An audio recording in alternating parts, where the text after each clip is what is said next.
Hello, guys. We are doing day 7, and day 7 is called a Shamrock of Success.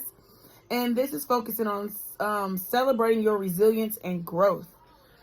So the activity, you will do the activity, and then for the reflection prompt, you will follow up after you've done the activity. So day 7 activity is take time today to celebrate what you've accomplished over the past week. Reflect on the small wins and progress you've made, no matter how big or small. Write down the next steps you'll take in your journey of resilience.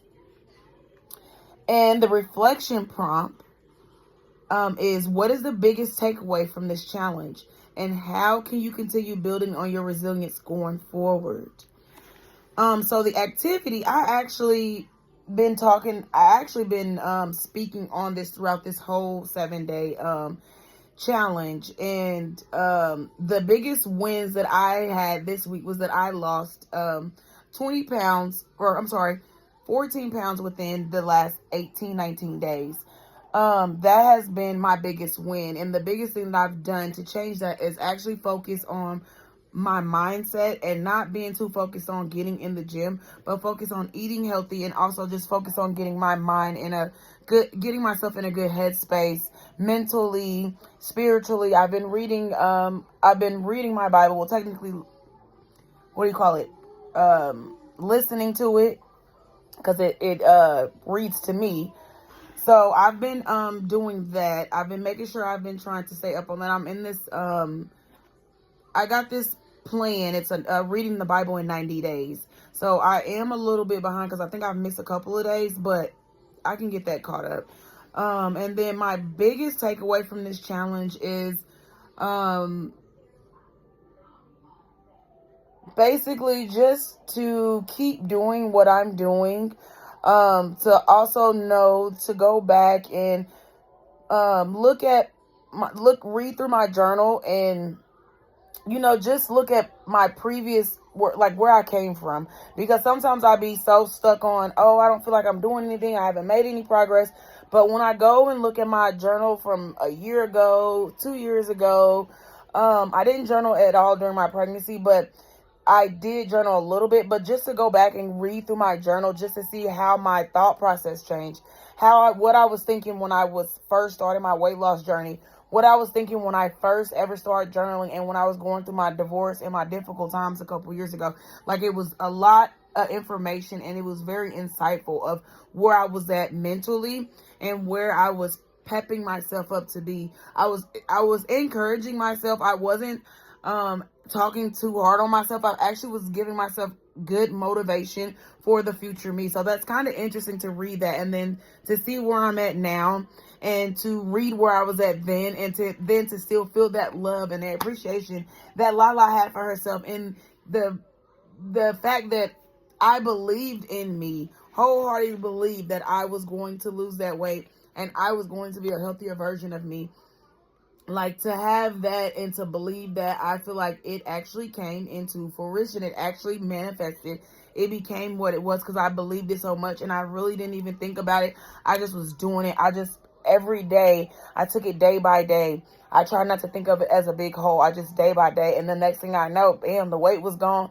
I was feeling healthy. I was in a good, healthy mind space. And I'm happy to get back there, people. I'm so happy when I get back there, because right now I feel like I'm slowly gaining that, but I feel like it's a slow process. It really is. And that's just because a lot of people, like, being careful about where I'm giving my energy at, who I'm giving my energy to, because it could be very draining to help people and to want to be around people, because at the same time they're draining your energy, and if they're not feeding back into you, they're just draining. So I have to make sure I'm doing things to make sure that I'm keeping myself first and staying grounded and staying focused, and actually make sure I'm filling my cup up, because I don't like to go all the way or get all the way completely empty, because then that's when I have an issue and I'm not in a good mood. So I'm trying to make sure that I keep a good balance, and that I'm giving back to myself, feeding back into myself, doing things that make me feel good, that makes me feel grounded, that makes me feel appreciated. Like, I do those things for myself. I buy myself flowers. I do my hair. I may sometimes go get my nails done, but I've been giving my fingers a break because my fingers are so small that when they get the sawing and all that, my fingernails are very tiny. They're like little kid fingernails, and they really drill in them, and they're thin. So I try not to get them done too often because it actually hurts. And I don't like that. And they usually cut off in my fingernails, and then my nails are breaking down. Like I have to break all the way off, and that's bad. Like to continuously keep doing that. But yes, we've made it through the whole challenge, y'all. It is day 7. I am so glad that you guys stuck this challenge out with me, even though I was a little late and behind. But thank you guys for believing in me. Thank you guys for checking out my 7-day free resilient life challenge. Thank you guys for supporting me and checking out my website. You can always go on my Facebook page. I have it pinned to on my homepage. The challenge and the playlist is pinned there. And then also on my business website. You can always book, again, a free 30-minute session just to see how it is that I can help you. You can look at my website to actually read a little bit about me, follow my journey, see what packages I have to offer. Or if you just want to leave a comment or anything on there, I will be appreciative of that. So, again, I hope that you guys enjoyed this, and I will have some more in the future. Coming up, I will launch some more. So, again, you guys have a good day, and see you next time. I love you guys. Bye.